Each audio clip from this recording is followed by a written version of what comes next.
Cold weather backpacking is one of the best experiences because of the solitude you experience and the challenge, but you need the right gear in order to be comfortable and safe.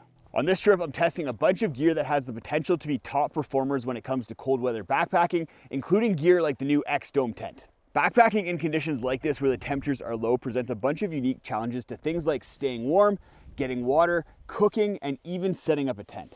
The temperature right now is just below freezing, but the forecast is calling for an overnight low of -10 degrees Celsius. I'm heading up into an area of the Canadian Rockies that's at a little bit of a higher elevation and is one of the first areas to receive snow. So even though there's snow on the ground right here, I'm curious to see how much more snow I'm gonna have to deal with up at camp.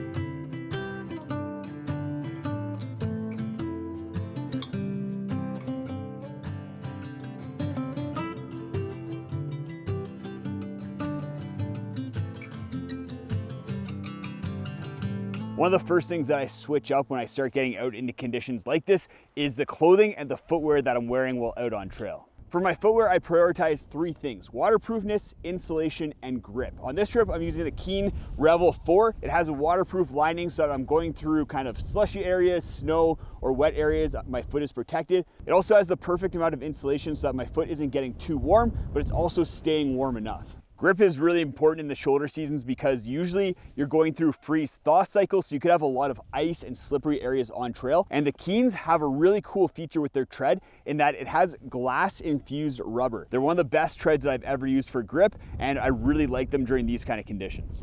For my clothing, I completely switch things up as well. For my legs, I'm wearing a soft shell pant that has some waterproofing on the bottom half, so when I am going through snow, I'm not getting my pants all wet. They provide a little bit more insulation than hiking pants, but then also have really big thigh zips, so if I start getting too warm, I can dump heat easily. For my upper body, I'm testing out a new system on this trip consisting of a fishnet base layer and then a wind shirt. With the wind shell over top of the fishnet provides really good heat retention by trapping little pockets of warm air. But if I get too warm, I can quickly dump heat by unzipping my wind shirt and letting air movement and wind disrupt those pockets of warm air. So far, both my footwear and clothing choices have been working really well for me. I've been particularly impressed with the fishnet layer and wind shirt combo. When I've been going up hills in more protected areas, I've been able to dump heat easily. And then when I get out in these more exposed areas where the wind picks up, I've been able to stay nice and toasty warm. My clothing for at camp is also really important because there's a huge temperature difference in the shoulder seasons between the daytime highs and the overnight lows, and you need a lot more insulation than you'd expect. Once we get to camp, we'll also talk about the challenges of cooking, water, setting up a tent, and I'll share with you what my sleep system is as well. I found the spot where I want to set up camp for today. The spot's a little exposed to the wind, but the wind is only kind of gusting right now. But what's nice about this spot is it's going to be exposed to the sun basically until sunset, which is going to be really important for staying warm. One of the difficult things with this time of year is you never know whether the ground is going to be frozen or not, and you might even encounter areas where there's a ton of snow. In order to address that problem, I brought 2 different but very specific tent stakes. One of the stakes is the MSR Blizzard snow stakes. What makes these different than some other snow stakes is that they're made with a really hard aluminum. So they're gonna work really well in snow, but if the ground is semi-frozen, then I'm able to hammer these in without them bending. The other stake is the MSR Groundhog, and these are gonna come into play when the ground is completely frozen. I've hammered these into very frozen ground and they've held up no problem because of how strong the aluminum is. I'm gonna get the X-Dome tent set up, and that'll share with you guys why I think it could not only be a good cold weather tent, but one of the best all around tents as well. When choosing a tent for these kind of conditions, there's 5 things that I prioritize: wind protection, the ability to set up on frozen ground or snow. It needs to be roomy for hanging out inside because this time of year the nights are long and you're spending a lot of time inside your tent. I like it to be lightweight, and then it needs to have ventilation for condensation. So what makes the X-Dome special, and why did I choose it for this trip? First of all, its weight is really nice. It weighs under 1 kilogram, making it one of the lightest one-person tents out there. It's also fully freestanding. So with a lot of freestanding tents, you need to still stake out the vestibules. But with the X-Dome, you can set it up fully freestanding and you don't need any stakes at all. That's because it uses this rectangular floor plan with the tent poles going to all 4 corners. That rectangular shape also makes it the roomiest one-person tents that I've ever used. At this end, it uses the full width of the tent in order to create the inner. And then at this end of the tent, the corner of the inner is kind of cut off in order to create this really good sized vestibule. But it means that the inner is a little bit more narrow at that side compared to this side. You can sleep with your head at either end. The narrow end is still wide enough to accommodate pretty much any sleeping pad out there. But I think that I'll find myself sleeping with my head more towards the wider end so that I can store things closer to hand. For wind protection, the X-Dome pitches pretty close to the ground, which is ideal for not having unwanted wind coming inside the tent. It's also really good for preventing spindrifts of snow and sand and other things that might be blowing around. There's also a solid inner that kind of extends a little bit up the sides of the tent in order to provide a little bit more wind protection. For ventilation and reducing condensation, there's a good amount of mesh on the inner of the tent. And then you have two big vents at either end of the tent. That's gonna help with airflow and keeping condensation from developing too much inside the tent. Something that I really like about the tent that contributes to the ventilation factor is that Dan Durson did not cheap out when designing the tent with regards to the brow pull. You have a really wide brow pull that gives good coverage of the door over the inner tent. So if it is raining, you could have the door open and you're not gonna have rain going inside the tent. The sun is just starting to set behind the mountains, so I'm gonna get changed into my warmer clothes and then I'll share with you what I brought with me for that. And then I need to figure out water. I need to see if that lake has some open water anywhere and then get my meal sorted because this is gonna be an interesting dinner. I brought a freeze-dried meal that I made myself that I've never tested, so we'll see if it rehydrates well and then tastes good. Before I go to bed, I'll also share with you guys what sleep system I'm gonna be testing tonight. Things are looking pretty frozen. Sometimes there's open water close to the outlet for a lake where there's a stream, but I know that's like a really good trek away and I don't want to be heading down there, especially since the snow is kind of deep in spots due to snow drifts. Another option sometimes is around trees and kind of spots like this, but that looks pretty solid. That means we're in worst case scenario. I'm gonna be having to melt snow in order to make water. Luckily, this is just an overnighter, so I'm not gonna have to do too much. And while I brought a really good stove for the cold weather that we're in, the pot that I brought is only 600 milliliters, and it's really annoying melting snow in a tiny pot. It's crazy how cold it gets once the sun goes down, so I'm glad I was able to change into my warmer clothes. Like I said, this layering system might seem overkill, but if you're just sitting around camp, like I'm gonna be for the next hour or two, you're gonna get cold if you don't have enough layers. For my top insulation, I left my fishnet layer on because as soon as temperatures start getting cold, I like to leave my base layers on so that I'm never completely naked and exposed. On top of the fishnet, I took off the wind shirt and I put on an Alpha Direct fleece layer. Alpha Direct is one of my favorite pieces for layering because it's so lightweight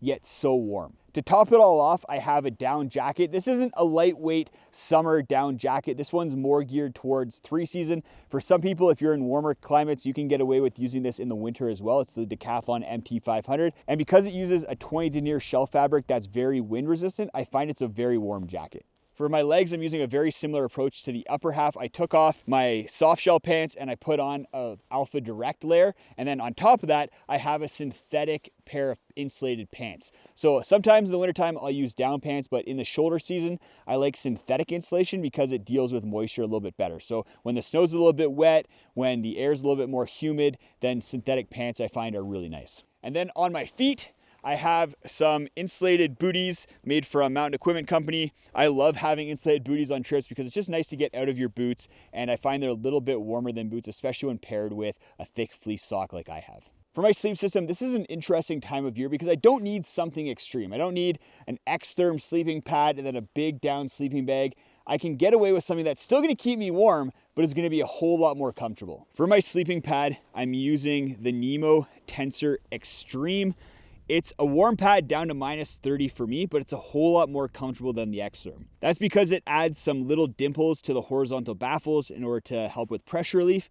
It's also 1/2 inch thicker than the X-Therm, which allows me to deflate the pad for comfort. Deflating a pad does decrease R value and warmth, but when I have an overkill sleeping pad like this, I can do that in order to increase comfort. For my top insulation, like I said, I'm not using a sleeping bag, but I'm not using a quilt per se. It's kind of this hybrid system made by Zenbivy. It uses a quilt on top, but then there's this sheet with flaps, which really helps lock the quilt onto the sleeping pad and helps reduce drafts in a significant way. There's also an insulated hood at the head end, just like you'd get in a sleeping bag in order to help keep your head warm. And I opted for the Zenbivy pillow, which has a down topper, which is super comfortable. This is the 10 Fahrenheit version of the Zenbivy, and I'm curious to see if it's able to keep me warm tonight. One of the things that I've really wanted to test with the Zenbivy that I'm a little bit worried about is at the head end here. There's no neck cinch and snap like on a traditional quilt in order to lock around your neck and shoulders in order to keep heat in. So I'm kind of worried that as temperatures get really low, then I'm gonna have heat escaping out of this hole. I'll have to test it out tonight, and then I'll let you guys know tomorrow morning how it goes. Time for dinner. Like I said, I'm eating a freeze-dried meal I made myself using the Harvest Right system. It was pretty cool, a lot easier than I thought it was gonna be. And I'm excited to try out how it tastes and how it rehydrates. The one that I got here is a chicken burrito bowl. So it's rice, beans, chicken, some corn, some other stuff. It should be pretty tasty. When I cook it at home and eat it not freeze-dried, it's really delicious. I went and scooped up some snow using the petrol pot. The petrol pot seemed like a great idea because it's gonna be very efficient in cold temperatures paired with the stove that I brought. But it's only 600 milliliters, so it doesn't hold a lot of snow. So I have more water than I thought, so I'm gonna pour quite a bit in here because that's gonna really help melt the snow a lot quicker. I've been keeping my canister warm inside of my jacket so that the stove performs a little bit better. This is the MSR Pocket Rocket Deluxe. The reason the Pocket Rocket Deluxe is able to operate at colder temperatures while a lot of other stoves fail is because it has a regulator inside of it. So it keeps the pressure that's coming out of the fuel canister constant, and that allows it to perform better at lower temperatures. All right, I got a boil. Let's pour this water into the meal.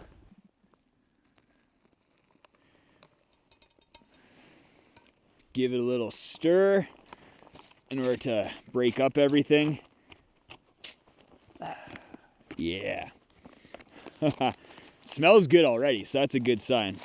And then I'm gonna put it in this homemade koozie. You can pick up non-homemade koozies because they're a bit of a pain to make. I'll have links to some down in the video description, as well as all the gear that I'm using on this trip, stuff I've talked about, as well as the gear that you may have seen, but I'm not necessarily highlighting. All right, it's been 10 minutes. Let's open it up and see what we're dealing with.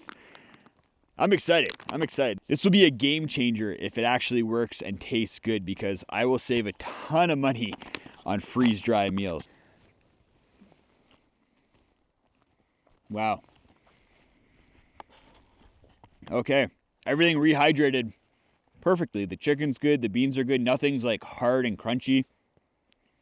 This was a success. The temperature is dropping pretty quickly. It's minus 6 degrees Celsius right now, or 20 degrees Fahrenheit. I'm gonna finish my meal, hop into bed, and get a really good night's sleep.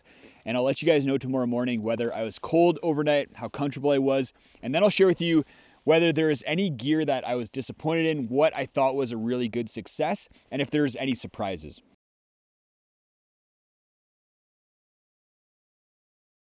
Good morning. I woke up before sunset in order to get all packed up so I can make it home in time for a doctor's appointment for my baby daughter. The overnight low last night was minus 11 degrees Celsius, which is colder than it was forecasted to get to, but just kind of in line with the warmth rating for my sleep system. I had a phenomenal sleep last night. It'd be hard to find a more comfortable sleep system for cold weather backpacking. And I was worried about the Zenbivy system because I was pushing it down to its limit, but I was toasty warm all night long. The neck opening wasn't a major issue, but I did have to make sure that I tucked it back in every time that I did a major position shift. So when I shifted from my side to my other side or to my back, I'd have to tuck it in around my neck a little bit. All right, time to take off the down jacket. Like I mentioned yesterday, be bold, start cold. And then once I start hiking, I'll share with you guys the gear fails and successes from this trip. So what were some of the gear fails? Starting off with my cook system. Even though my freeze-dried meal was delicious and that's super exciting, my cook system was not up to the job of coming out in conditions like this. I wasn't expecting it to be this snowy, this cold, and I definitely wasn't expecting the lakes to be frozen as much as they were already. In line with that, water was also an issue. I did not use my filter at all because there's just no unfrozen water anywhere.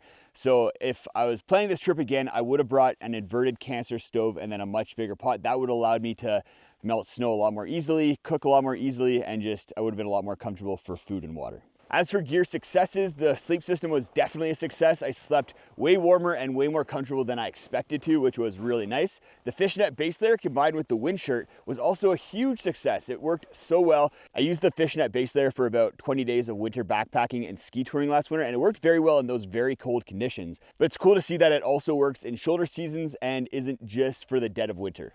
The X-Dome has been impressing me a lot as I test it out. I can see it being my go-to tent for the majority of trips where I'm not trying to go as ultralight as possible or going out in extreme conditions. It's rare for a piece of gear to impress me as much as the X-Dome has, and it joins this kind of elite group that includes the Flash 55 pack, the Thermarest Polar Ranger sleeping bag, and the Garmin Fenix watch. I'm always grateful that I'm able to get out backpacking in colder weather, and even more grateful that I can do it while still being warm and comfortable. I know cold weather backpacking intimidates a lot of people, but hopefully I can share some tips and tricks with you guys to help you out so that you can get out in one of what I think is the most magical times of year. Go check out this video if you want to see a trip where I take the new Tarp Tent Arc Dome tent into extreme windy conditions to test it out, as well as a bunch of other gear that's geared towards wind.